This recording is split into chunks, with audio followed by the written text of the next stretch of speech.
Welcome back, everybody. We're really excited to have everyone here today. I think we were going to start the session with a poll related to our topic today. So we're asking, what is your one burning question about the mental health of your loved one with a developmental disability during COVID?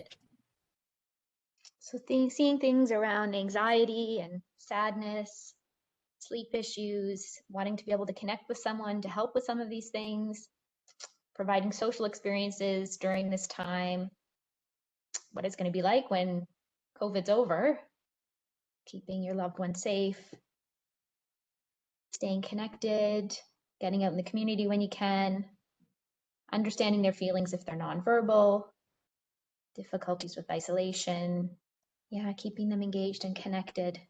And then I'm seeing in the chat isolation, change in behavior and long-term effects. Finding talk therapy that is not a one-year wait. So the wait lists even for mental health supports during this time. Quarantine in a group home. Not letting your own emotions pass on to them. Change in behavior and long-term effects. I've seen the long-term kind of effects question come up a few times and what it's going to be like for people when COVID is over. Finding a meaningful job. How this will affect them over the long term. Regression. Funding issues. Okay, everybody, thank you so much for sharing those questions, and I think a lot of really difficult questions and struggles that you and your loved one are going through. And like I said before, hopefully we can address some of those in our sharing and our teaching today, and we'll also provide you with some resources that can hopefully also help with some of those concerns. So welcome back, everybody, to our third week. We really hope you're enjoying the course so far. And today we're really excited to talk to you about mental health strategies for your loved one. I think a topic that, as evidenced by your questions and also in our last few sessions, is clearly something that's really important to you.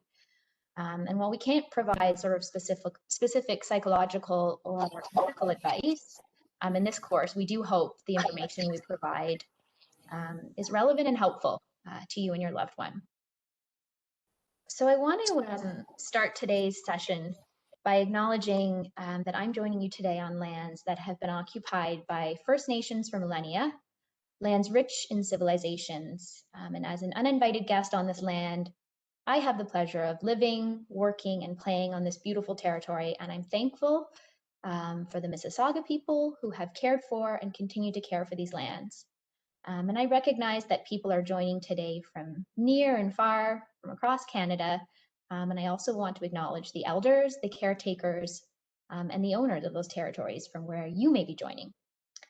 And today I want to draw your attention, if I can, to the little bear and the word Shkabe Makwa in the bottom right corner of the slide. So this is a new name and symbol that CAMH put forth as a way of talking about our work that really recognizes how we seek help and guidance from the spirit world. So when this spiritual name sort of emerged in the spring of 2018, the bear also emerged as a symbol that people felt was sort of a cultural connection, whether they were First Nations, Inuit, or Métis.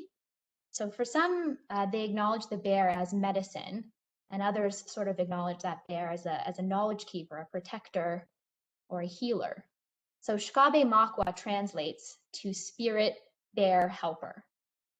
So again, please let us know if there's a land acknowledgement you would like to share, or if you would like to lead the land acknowledgement at the start of one of our sessions. I just wanted to share a little something that we spoke about in the fall cycle of this course. So in the fall, when we ran this course, our third session coincided with National Indigenous Disability Awareness Month, so IDAM, which is a proclamation created by the British Columbia Aboriginal Network on Disability Society, BCANDS.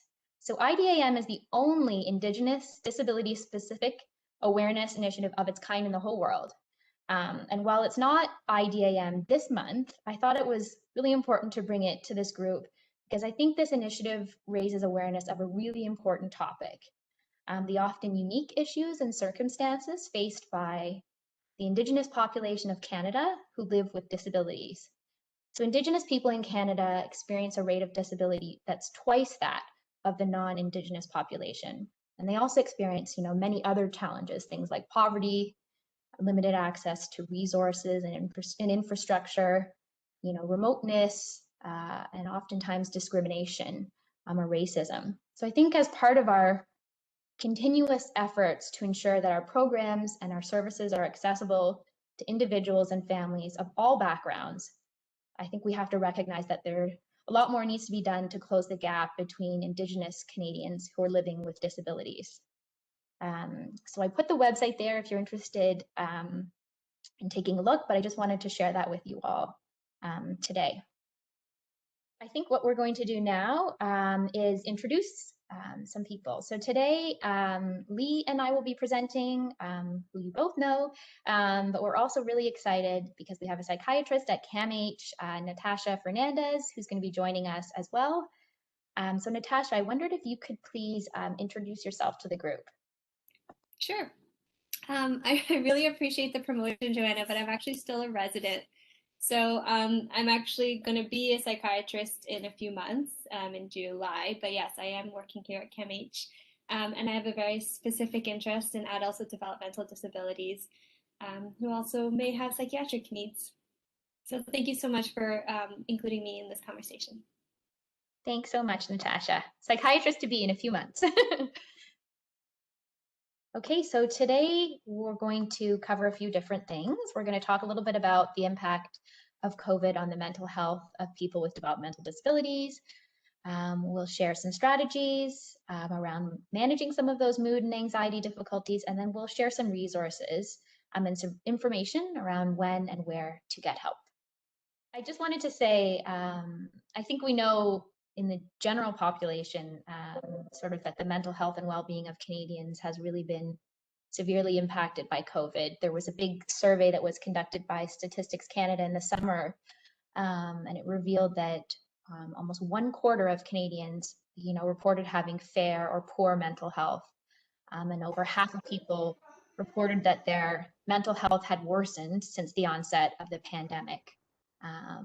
With most people reporting sort of experiencing at least one symptom of anxiety. And that was particularly prominent in Canadian youth. So people sort of between 16 and 24 years of age who were reporting worsening mental health. And while we don't have these really large scale studies in Canada about the mental health of people with developmental disabilities, as I'm sure you can all attest, and I think as you shared here, people with developmental disabilities have certainly experienced a decline in their mental health and well-being since the onset of the pandemic. So now I wanted to share that Slido result that you actually participated in the first session, where many of you shared that some of the biggest challenges your loved one has experienced were loss of social connections and lack of meaningful activities. So I just wanted to bring you back to this as a reminder of, a lot of the challenges that all of you are sharing and experiencing at this time, and those challenges your loved one is going through. I just wanted to share a quote. So in the summer, I did a series of sort of virtual interviews with self-advocates who had a developmental disability. So the interviews were really about their mental health needs and their mental health care experiences during the pandemic. And I wanted to share this quote, but also a little bit about what people shared with me. And there were sort of 3 themes that came out of those interviews. One was the impact of the pandemic on sort of their daily life and well-being. So feeling really inundated with information, having to sort of adapt to confusing and constantly evolving rules and restrictions. That need for connection that you all identified in that previous slide. So feeling isolated from the people in their life who supported them, both socially and emotionally, but who also really understood them.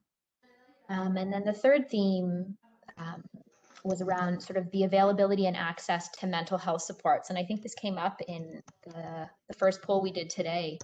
A lot of people reported in the interviews that their services had moved to virtual delivery, but for some people, those services just stopped to exist entirely. But even for people who were receiving virtual mental health supports, almost everybody expressed a desire for more of those supports. So this is a quote on the screen here from a person I interviewed. And I just think it really highlights that, profound sense of loneliness and social isolation that a lot of the people I interviewed spoke about. A lot of whom had mental health issues like depression and anxiety before COVID, but who spoke about how the pandemic had really exacerbated those kinds of conditions.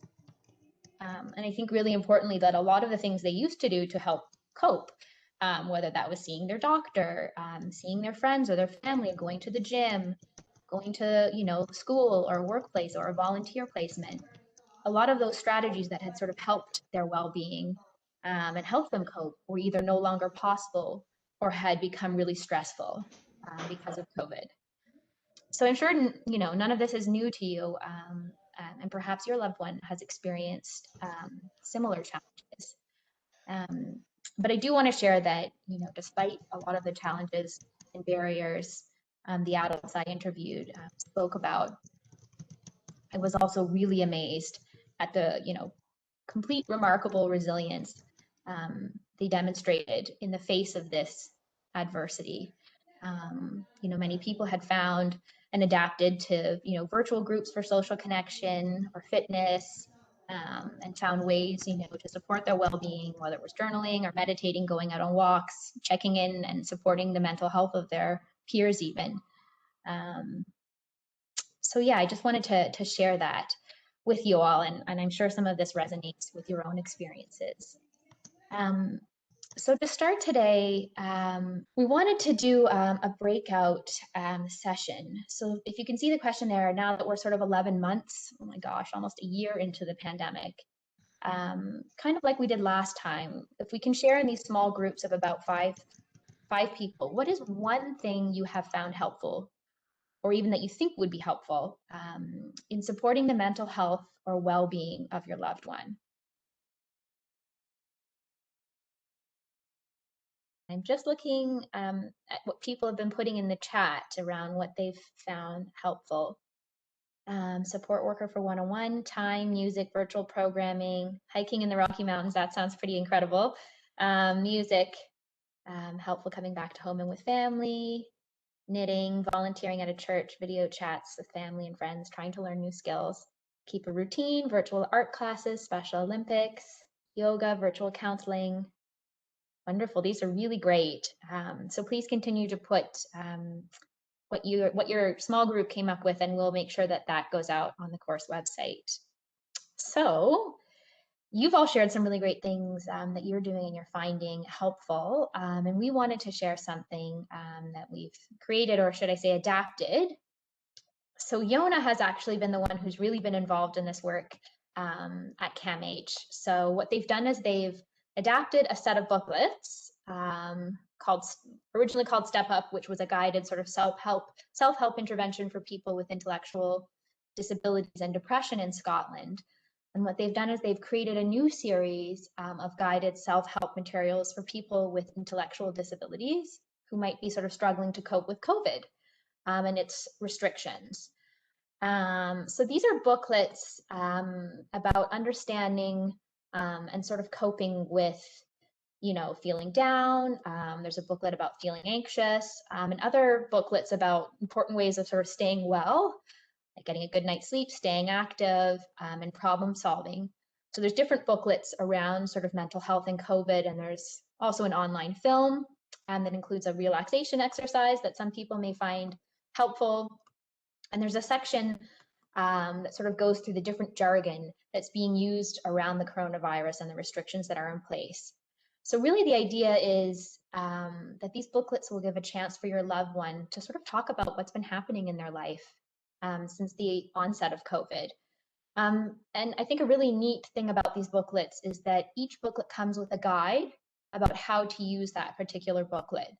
So the guide is for people who can sort of help talk through the booklets with the person who has an intellectual disability. So that can be a family member, a friend, a mental health professional, a support staff.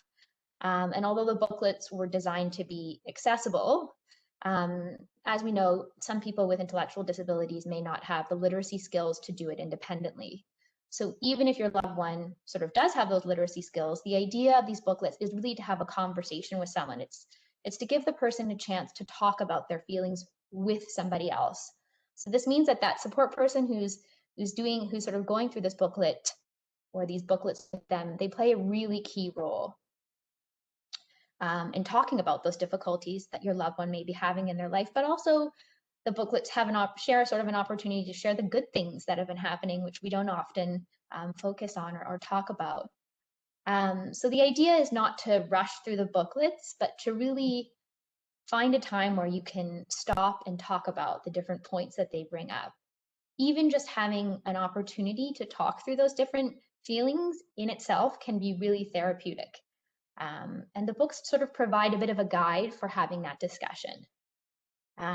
So again, we will provide the link on the course webpage and in our summary email to the booklets. But today I wanted to share, I'm not going to be able to have time to review all of the booklets, but I thought I could show you some parts of the If You Feel Anxious booklet, just so you get a sense of what it's all about. So you'll see on this slide, this is the example from the If You Feel Anxious booklet. So sort of first noticing the signs of anxiety. What does it feel like in our bodies when we feel anxious or worried? So for example, your loved one might be experiencing a fast beating heart, feeling hot and sweaty. Or how do we act when we are anxious or worried? Sometimes our behavior may not even seem linked to anxiety or worry. Maybe your loved one, is yelling or becoming really irritable, having trouble concentrating or sleeping. And sometimes we may not even notice those feelings in our body or how they're related to feeling stressed or worried, how our behavior is linked. So maybe that first step is talking with your loved one about times when they've experienced some of those feelings in their bodies, or times that you might have observed, certain behaviors and what that might mean for them. Or, maybe it's even just asking them to be on the lookout for the next time their body feels, how their body feels when they're having a worried thought or they're feeling sad. So sort of noticing those body sensations. Then there's a section that talks about worries. What kinds of worried thoughts does your loved one experience? You'll see some examples here. So really, starting to create a conversation and sort of a language around anxiety and worry. So this is sort of more now around the strategies that you might find helpful for your loved one in coping with anxiety or worry. So for example, some ways to relax your body, things you can do to help distract yourself, or ways, you can connect with others. And you guys shared some really amazing things in the chats, in the chat box and in your small groups. So the If You Feel Down booklet, this was the example from the If You Feel Anxious booklet, but the If You Feel Down booklet presents similar information sort of around what your loved one may notice when they feel down, whether that's, low energy, crying, noticing they're not interested in food, body aches and pains, and then some strategies for how to cope with those down feelings. So hopefully this gives you a little sense of what the booklets are all about, but if you can check them out yourself, I think it's a really, really worthwhile and really wonderful resource. And Amy, who is a caregiver in our course, but also who's been an amazing behind the scenes help for us with this course, is going to share her daughter's experience using these booklets. Hi, everyone. My daughter is 28, and I have spoken to her, and she has given permission to share her story with you today. Our family situation was my daughter had been living outside the house for 2 years with a modified group home with a roommate, very successfully, and going out and doing different things in the community. And when COVID started 11 months ago, she moved back home with us. And like many of you, trying to find ways to keep her busy and keep her engaged and doing things online and with us and all those things. But what we were starting to notice more and more is more anxiety, some behaviors that we've never seen before, some things that were, some hitting, and some things that were really not normal for her and really upsetting, and us not really knowing how to deal with it. And then several days ago, the booklet arrived in the mail. sale, and I have to tell you, it is absolutely gorgeous, and you definitely want to. I mean, they're really. We were thrilled to get them. So I set them up with my daughter, who has a little reading nook in her kitchen, and I was really, really excited. And she, of course, decided she didn't want to look at them, which was fine, and she didn't want to talk about it with me, which was fine. But I want to tell you how we did end up using them. My daughter does see a counselor online once a month, which is not a lot. And with my daughter's permission, I sent a link of the booklets to the counselor. And the counselor asked my daughter to bring a hard copy of the book to their meeting. So my daughter was up in her room and she met with the counselor, and they started going through the section on anxiety. And so my daughter was actually filling things out and talking, and then we all met together online, and we were really using that booklet of a way of talking about emotions and feelings, and it was pretty exciting. And I have to say, just later in the day, I just saw some changes in her, and some lightness, and we're just starting to have some language about what are those feelings, and talking about it, and it's really given away. And sometimes it's not all you can sit down and do it with them. It might be on their own speed, but for us, this is part of her once a month meeting with the counselors, and it's a nice starting point, and it's so beautifully and clearly written with pictures and things to check off. And if you have someone who likes social stories and very clear language, it's really wonderful. So I'm quite excited about it. And so is my daughter, and so is her counselor. Thanks so much for sharing that, Amy. I think it's great to hear from someone who's actually used these booklets in real life, and also to hear the different ways that you can use the booklets, and your loved one, and what makes the most sense for how you might go about using something like this. So this next slide, so this isn't actually in the booklets, but I think it's a really important part of sort of maintaining our own well-being, and also the mental health and well-being of our loved one. And this is probably not completely new to you, the importance of really making and creating those routines or structures. And, the idea, not that it necessarily looks like this exactly, but incorporating these different elements into our day and into our routines. So making sure that there's something that, brings us or our loved one pleasure, whether that's watching a movie, playing a board game, something, that we feel we can achieve, running an errand, helping out around the house, completing something for school or a hobby, cooking or baking a recipe with someone. And the importance of sort of physical and social activities, which might look really different now. Maybe it's a virtual fitness program, going out for a walk or a hike. Maybe it's connecting with family and friends virtually or, in a distance way outdoors. But I think really the importance, thinking too as a family, of finding ways to spend time together, but also finding ways to spend time apart doing some of these things, so that there are breaks for us as caregivers too. And then of course adapting this according to your loved one in terms of what goes into those boxes, but also how you might present something like this.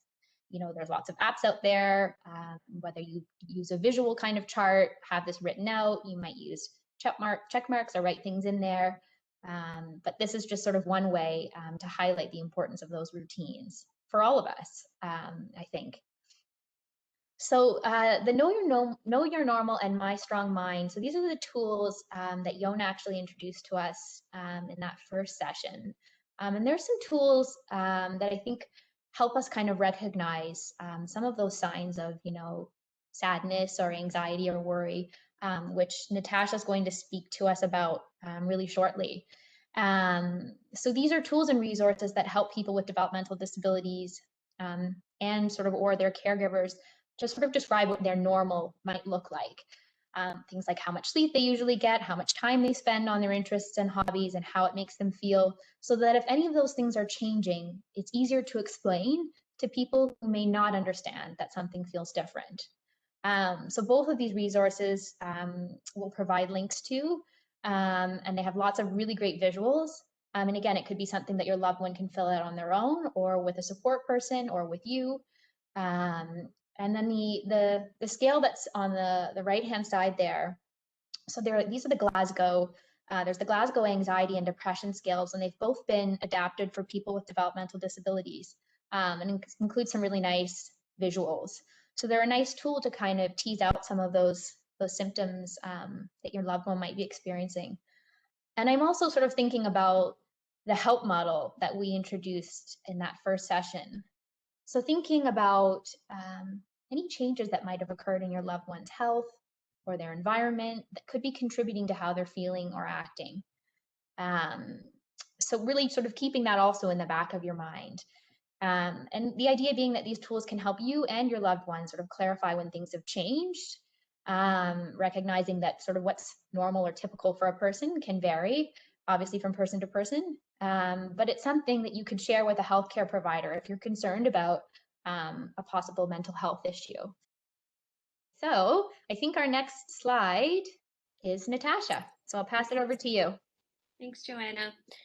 I apologize in advance. I'm in a hospital and there might be some code announcements overhead, but hopefully they won't be too often. So I really wanted to start off with trying to define what mental illness is, because I feel that it's a concept that comes up a lot in kind of the media and in conversation, but people kind of struggle around what it means. And I think the reason is because it is a bit of a spectrum. And I've tried to kind of describe that here in this picture. You see on the left side, you have what I would describe to be actually your body working as it should. And the analogy I often give is your check engine light on your car. So if there's a problem, sometimes your light will go off. And that actually means that it's functioning, right? It's telling you that there's a problem. So that's working well. And so your child or your loved one might present with, as I described here, intermittent sadness, tantrums. They might be irritable. They might be anxious, but it's very specific to a certain situation. And then, sorry. Service elevator lobby 4908 cancel. Okay, so as you can see up here, there's the COVID-19 kind of impacts of, thank you, sorry about that, the COVID-19 impacts on your daily lives. So there's the day programming can end, your extracurriculars can stop, or the workers that your loved one is used to coming into your home no longer are around. And because of those impacts, this can greatly make anyone sad. And I think that that's not necessarily a bad thing. I just think it's a natural human response. And I'll talk about a little bit later what we can do when you're starting to notice these signs on the far left. However, sometimes mood issues will progress and it will get more into the middle area of this arrow and then further on into the far right. So you'll see sometimes mood will persist. It'll no longer be intermittent. They no longer are eating or eating less. They're having issues with sleep. Sometimes, you know, they might be sleeping, but it's just all the time during the day and not at nighttime. They're no longer interested in things that previously they really enjoyed. And then further along, you see the self-harm, aggression, things that are very concerning. So I really would recommend, you know, as you get to this middle area, seeking attention and help, which I'll talk about in the next slide. But really, I don't want people to worry too much when it's in like the first section, because as we'll talk about later, there are things that you can do to help prevent it from moving along. So on the next slide, we describe that one can access if there are issues with your loved one's mood. And I like this slide because I think it really highlights the importance of your family doctor.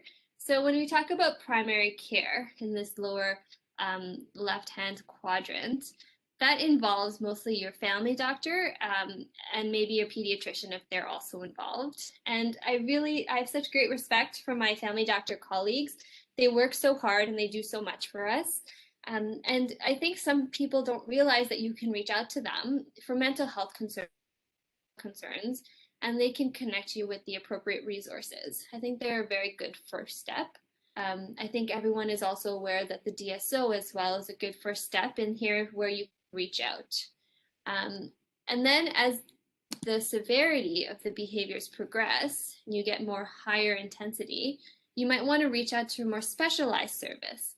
So here at CAMH, we have the dual diagnosis program, which is a specialized developmental disability service, which your family doctor can make a referral to. And then on the far right of the graph, where it's higher severity mental illness, you can reach out to obviously the emergency department whenever there is a fear about your loved one either hurting themselves or another person. And they're also a very good resource as well to also try to connect you further. On the next slide, I wanted to talk about very briefly medications. Obviously, I don't know everyone's circumstance and I can't provide specific advice, but I did think that this is something everyone needs to know. And I think if there's only one thing you take away from my part of the talk today, I really hope that you feel empowered to be part of the medical decision-making for your loved one. I think it can be very intimidating. And full disclosure, I also get intimidated when I go see my doctor. And I think it's just the nature of it, right? You feel that these other individuals know more than you do and have more knowledge, and it can be very intimidating. But I really want you to feel that you can ask questions, and you should be asking questions, and particularly around the medications that are being prescribed for your loved one. And I think this slide really is meant to reinforce that the medication names are very misleading. So just because your child is on an antipsychotic, it doesn't necessarily mean that they're psychotic. It can be used for other reasons. And the same can be said for antidepressants. So nothing wrong with asking questions and clarifying with your doctor why certain medications are being used. Your loved one also likely needs lower doses of medications because an individual with a developmental disability tends to be very vulnerable to side effects. So that's also something to be mindful of, that, you know, they're not right away started on a high dose. And then also a lot of these medications do come with side effects and they need to be monitored. Unfortunately, you know, people sometimes will forget.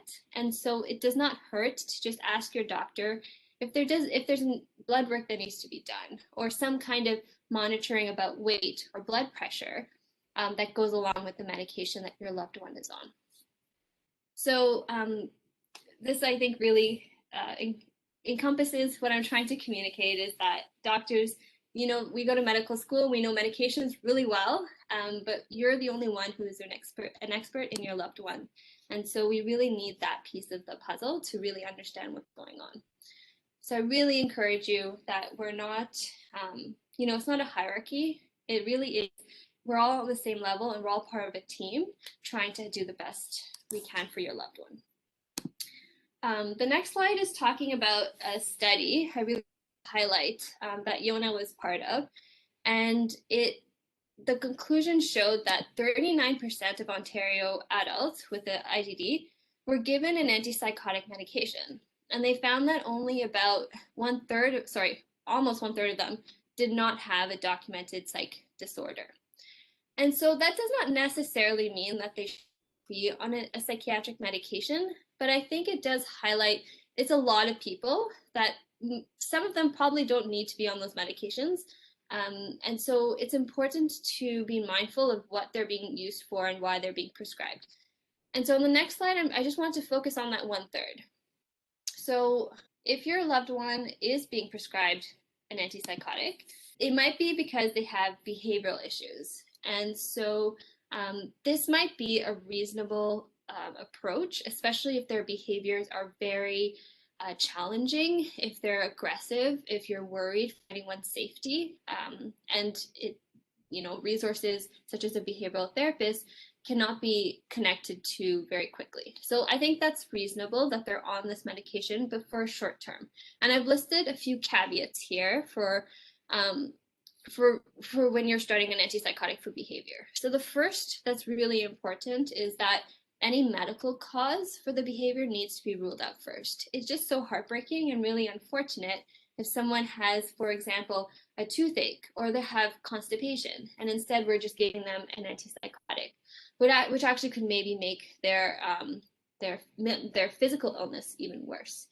So that needs to be ruled out first. And then the second piece is that none of these medications are meant to be long-term when we're using them for behavior. So really, they're meant to be a bridge to connect you to someone who can kind of introduce behavioral changes and strategies to help alter the behaviors. And especially in COVID, it's something to be mindful of. Loved one is acting out because they feel, things are being taken away from them. There's no control over their life. It's very scary right now, and you're introducing a medication to address that. Once COVID stops, one day I hope, I think it worries me that people might continue to be on these medications, and prescribers forget why they started it in the first place. So it's important to keep track of why the medication was started, and just make sure that when it's being used, it still needs to be used, that there's an indication. You should also be careful around medications that you use as needed, especially if you're using them a lot. It's something to review with your prescriber. And then the last piece of advice is just in general, you shouldn't be stopping medications yourself. For some of the medications, it can be a very unpleasant side effect and withdrawals. And with others, there is a risk of seizures depending on the medication. So I wouldn't recommend stopping it yourself, but having a conversation with your doctor. And the next slide is a really good resource, and you can find it on the Surrey Place website. And they have a lot of different ways that you can track behaviors. You can track your loved one's mood, using the different smiley scales. And the reason this is very helpful, especially for a doctor, so when you bring this information to us and when there's an issue, it can be very helpful for us to see any trends. And for example, if someone has started a new medication, it can help us to see what their behavior was like in the months prior to the new medication and after the new medication. This is very rich information. Last time I gave this talk, I talked about myself because I tore one of the ligaments in my knee back almost a year ago now.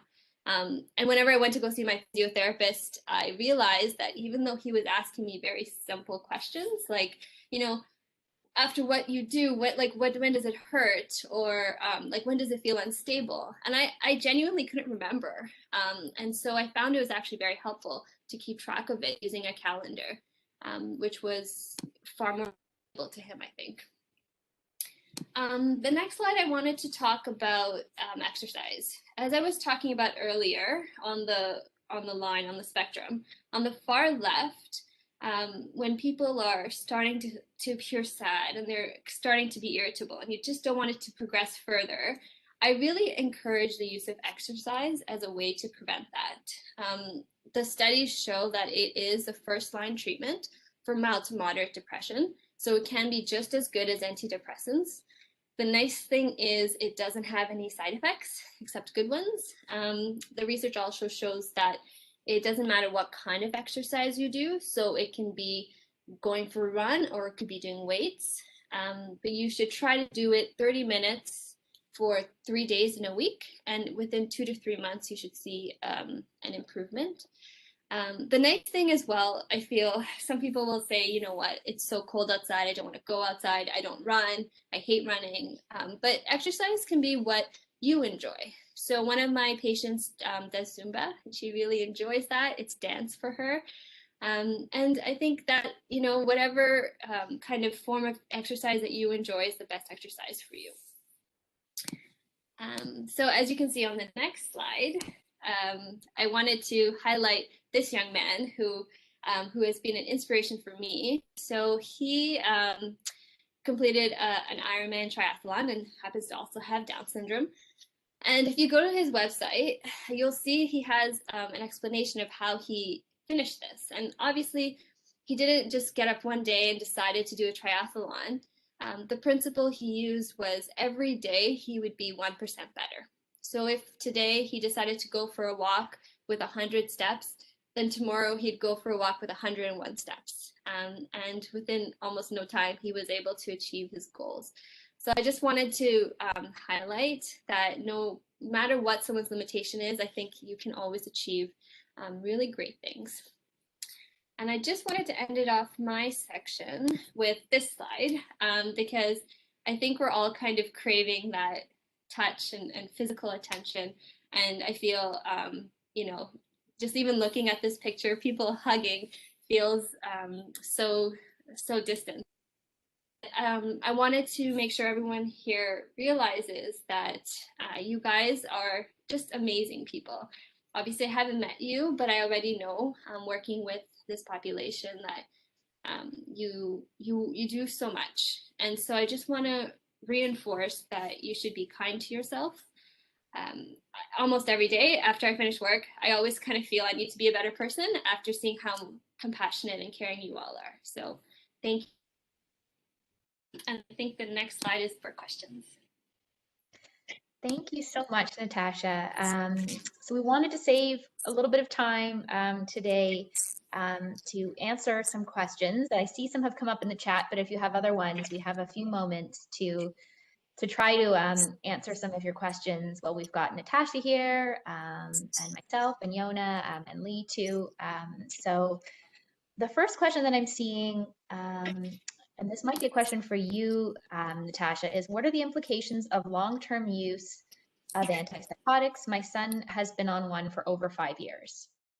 Yeah, so again, he might need it, right? And so I can't comment on the length of the medication use, but in terms of the side effects, they should have annual blood work, at least at the minimum, to look for any changes to glucose levels, so sugars, or lipid levels, because it can be affected. They should also, your family doctor should also be checking for any changes to their weight. Unfortunately, with antipsychotics, it's a large number of them, there's a significant weight gain associated, and so that should be monitored, because we can do things if someone does gain weight on an antipsychotic. Obviously, exercise and diet, but also other medications to help decrease their weight can be used. And then finally, things like their blood pressure and like heart rate and things like that should also be monitored on a fairly frequent basis. Thanks for that, Natasha. And I'm seeing two sort of similar questions. I think I saw a question earlier about mental health supports in Victoria, where access is fairly limited, and also somebody posted about mental health supports being tricky in Alberta in rural areas where psychiatrists aren't available even by Zoom. And same with, behavioral sort of analysts or interventions. And somebody posted that's why sometimes medication becomes sort of a longer term treatment plan, even when that wasn't sort of maybe the intention.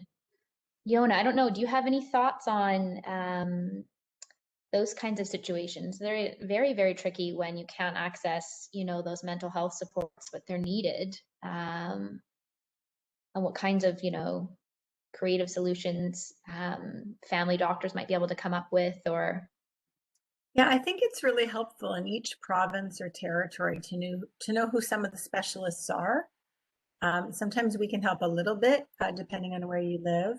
I know in Ontario we have something where e-consults can happen, and I'm not sure how much that takes place in other provinces, but sometimes you can't see the specialist yourself in person, but your family doctor can do a consult with somebody who is more of a specialist to get a bit of an opinion. So that's a helpful strategy. And I don't know how that rolls out in other places.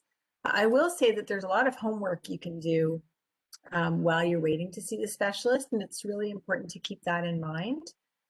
So looking at some of the resources, like Natasha mentioned, the primary care guidelines have a lot of direction and resources for clinicians on addressing mental health issues in this population, and your family doctor may not be aware of that information, but allowing them to see that information can be helpful.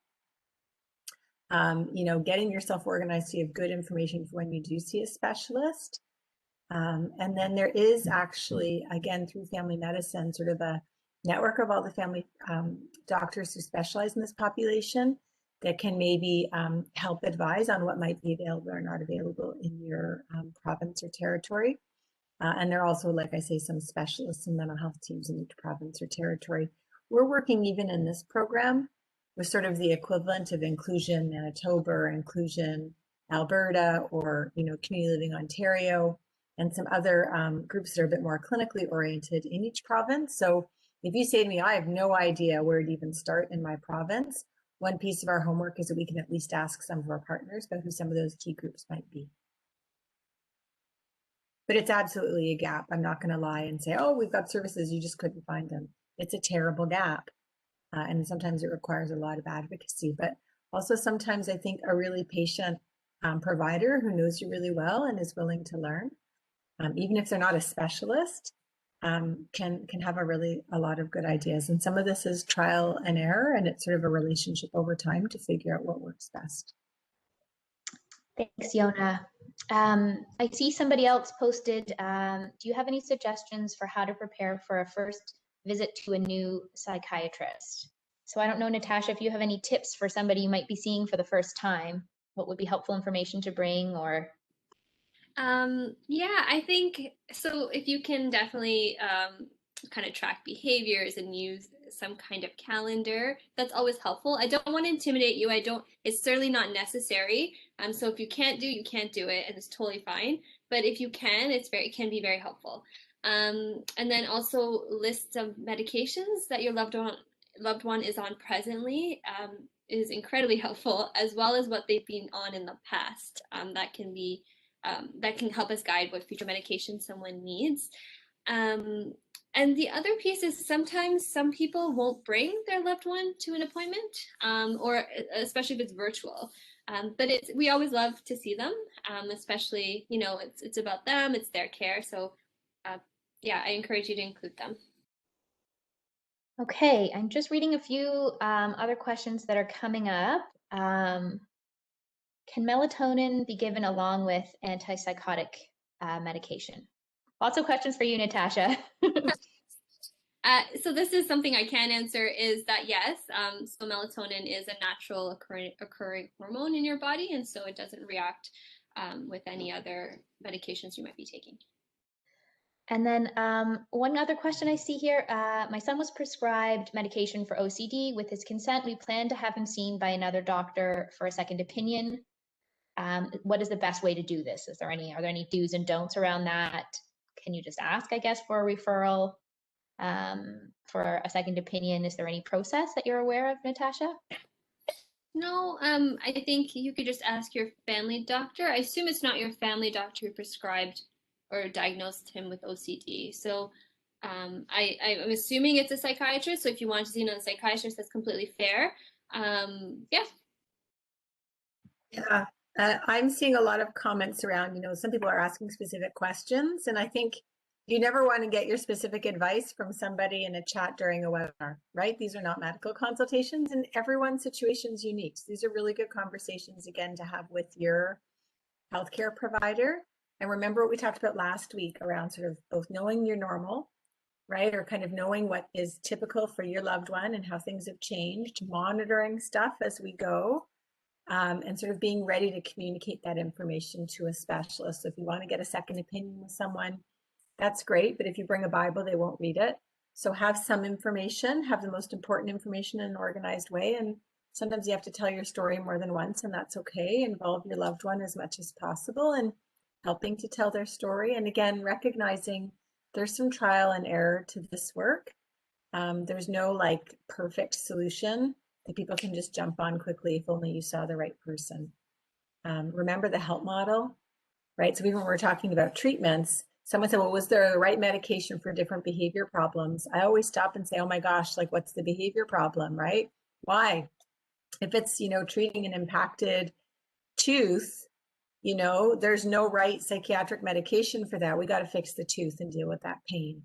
So we do need to understand what's behind something to figure out the right treatment, and there can be some trial and error. Thanks, Yona. And if we just want to bring up our slides, I know Lee wanted to share a little bit before we finish up today around her experience and sort of the role of caregivers. Just listening and reading the chat, and I'm so grateful that, we have Natasha here today, that we could ask a psychiatrist, and Joanna and Yona as psychologists. I guess just really coming back to us that, maybe some of the things that we can do. And I almost feel like this is trite because as Yona acknowledged, mental health supports are not easy to access.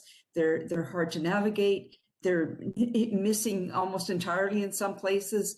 So it really does come back, I think, for me as a caregiver, just to actually trust my intuition, notice.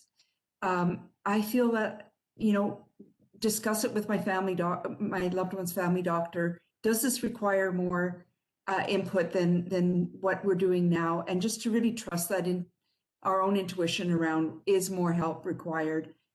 Using it with the help model, as Yona just said, that's why we started the series with that. Rule out those other things. There's a lot of change right now, in lived experience. It would be, of course, like, I'm certainly noticing a great change in behaviors that challenge, but we are the ones that hold that broader context. We can not only describe the behaviors that we've noticed that we're worried about, but we can also put it in a bigger landscape of, this is why this is different right now. And we've talked about charts that you can fill out and that kind of thing, so that you come as prepared as possible. But I guess just in final is that I need to look after myself in this as well. I can actually model, like, my diet, how much exercise I'm getting, am I getting enough sleep? Am I doing something, can we do something together that's even small and meaningful? Or like, if your loved one's in a group home, how can we organize so that, just that our loved ones, we're capitalizing on what Joanna spoke about earlier, about just the importance of different kinds of routines. And I guess just mostly, like, it can't just fall on us. Can we widen our circle of support too? Can we call on friends to call on our loved ones? So that's not just us. I said this in our small group session. Can I ask other people just to listen? So it's not me always, it's other people saying, I hear you and I understand, and this is what I'm doing. And so it's not just falling back to me as a caregiver. So I feel kind of goofy actually even telling all of you that I would have any suggestions, because although we're all going through this together, we're experiencing it very uniquely. So the thing is, trust yourself as a caregiver and know if you need to get the extra support, and just pull the lens back and look after ourselves, so that, I know it almost seems trite to say it, but the better I look after myself, the more balanced I can be about giving the help my loved one needs. Thank you so much for that wisdom, Lee, and that perspective. I think that probably spoke to a lot of people. Before we close today, we wanted to ask you to think of one thing you might do to support the mental health of your loved one. It might be something that we shared today. It might be something that you all shared, because you all shared really amazing things that you're doing and finding helpful for your loved one in the chat. So just thinking about that, you can write it down for yourself. You can just think of it in your head. You can put it in the chat if you want. It can be something big. It can be something small. Just one thing that you think you might do moving forward to support the mental health of your loved one. Okay, so we would just like to thank you all again for joining us.